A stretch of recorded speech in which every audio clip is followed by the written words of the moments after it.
ભાવનગરના Alang ship breaking યાર્ડમાં ખૂબ મોટો વ્યવસાય છે, પરંતુ વેપારીઓ ત્રાહિમામ છે ચોરી અને તસ્કરોના કારણે. કારણ કે તેઓ ડેડ વેસલ્સ કરોડો રૂપિયા, સેંકડો કરોડો રૂપિયા ચૂકવીને લાવે છે અને જ્યારે તે બોર્ડ થાય તે પહેલાં તેમાંથી ચોરી થઈ જાય છે કેટલીક વસ્તુ. આ અગોચર પ્રવૃત્તિ કોણ કરી રહ્યું છે, શા માટે પોલીસ ખૂબ મોડી ફરિયાદ નોંધે છે, તેને લઈ સવાલો અનેક છે. ત્યારે એક નવી ફરિયાદ અમારી સામે આવી કે જે 40 દિવસે નોંધવામાં આવી છે. અરજીના 40 દિવસ બાદ ગુનો નોંધાય છે. મેં ગઈકાલે કહ્યું કે રેન્જ આઈજી જાય ત્યારે એક ફરિયાદ નોંધાય છે, પરંતુ હવે આ બીજી એક એવી ઘટના છે જે પણ અગોચર છે. નમસ્કાર, હું છું આપની સાથે તુષાર બસિયા. નવજીવન ન્યૂઝમાં આપનું સ્વાગત છે. ભાવનગર અલંગ શિપ બ્રેકિંગ યાર્ડની મેં તમને એક સ્ટોરી બતાવી હતી, જેની અંદર એક ચોરી થાય છે અને ચોરીની ફરિયાદ પોલીસ લેતી નથી. 136 કરોડનું આ જહાજ ખરીદવાની ક્ષમતા ધરાવતા વ્યક્તિની ફરિયાદ પોલીસ નથી નોંધતી, ત્યારે તે માધ્યમો સામે આવે છે. એ હિંમતનું કામ છે, તેમની હિંમત કાબિલ અદાજ છે, તેમાં બે શક નથી, પરંતુ પોલીસની કામગીરી શંકાના ઘેરામાં છે. આ વાત મેં કરી આ માધ્યમના અહેવાલો જોઈ અને બાદમાં રેન્જ આઈજી ગયા. રેન્જ આઈજીએ કદાચ આ અમારા સમાચાર જોયા હશે કે નહીં ખબર નથી, પરંતુ એ બાદમાં તેઓ વિઝિટ કરે છે ને ગુનો નોંધાયો. ત્યારે અમે જે અહેવાલ બતાવ્યો તેની અંદર કમેન્ટ્સમાં અમે વાંચ્યું કે જેમાં કેટલાકનું એવું કહેવું હતું કે જ્યુરિસ્ડિક્શન જ આ ભાવનગરનું નથી, તો શા માટે ગુનો નોંધાયો છે. એ જે કમેન્ટ કરતા હતા એમને ખબર હોવી જોઈએ. કેટલાકનું કહેવું છે કે તમારી પાસે ભાવનગર પોલીસના જ સમાચાર કેમ હોય છે, ભાવનગર પોલીસ જે પ્રકારે કામ કરે એ જ પ્રકારના સમાચાર આવે, બીજી પોલીસ નથી કરતી, એવું છે, નથી કરતી. તો જે પ્રકારની સ્થિતિ છે, જે પ્રકારે અમારી પાસે લોકો આવે છે એ ભાવનગરના આવે છે, તો શું અમારે ના પાડવી કે તમારો અહેવાલ નહીં બતાવીએ? ખેર, એ વાત અલગ છે. આ કમેન્ટના માધ્યમથી જે લોકો આવતા હતા એમને વળતો જવાબ એટલા માટે આપું છું કે તેઓ પણ અમારા દર્શકો છે, અમે તેમની કદર કરીએ છીએ.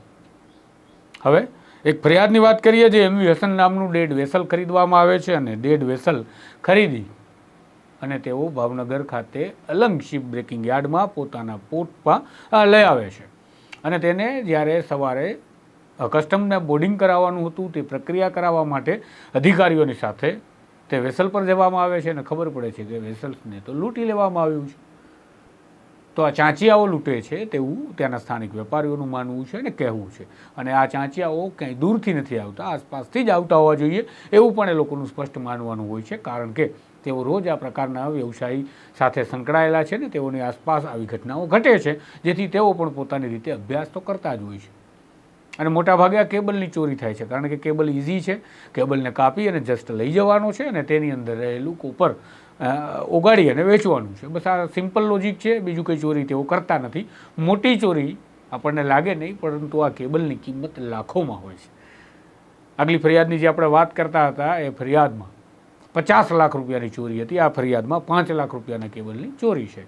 અને આ ચોરીના 40 દિવસ બાદ પોલીસ ગુનો નોંધે છે અલંગ મરીન પોલીસ સ્ટેશનમાં. અને 40 દિવસ સુધી પોલીસે શું કર્યું છે, આરામ કર્યો છે, હું નથી કહેતો, તમે કમેન્ટમાં જણાવજો. કારણ કે ઘણા બધા પોલીસ મિત્રો છે, ઘણા બધા અમારા મિત્રો છે, એ લોકો પણ વિશ્લેષણ કરતા હોય છે તેવું અમને લાગે છે, કારણ કે તેઓ કમેન્ટની અંદર પોતાનો પ્રતિભાવ આપે છે. તો પ્રતિભાવ આપજો. અને ભાવનગર પોલીસની દરિયાની અંદર 7 નોટિકલ માઇલ સુધીની હદ છે, એ હદને પણ આપણે યાદ રાખવું જોઈએ. કારણ કે એક દર્શકે એવી કમેન્ટ કરી હતી કે જે દ્રશ્ય તમે બતાવો છો એ પ્રકારે એન્કર પોઈન્ટ સુધી નથી આવ્યું, ભાવનગર નહીં ગુજરાત પોલીસની હદ લાગે. વાત સાચી છે તમારી, આ નોટિકલ માઇલનો જ ખેલ છે અને જે ખેલને પાર પાડવા માટે જ કદાચ આ લાંબો અરજીઓનો દોર ચાલતો છે.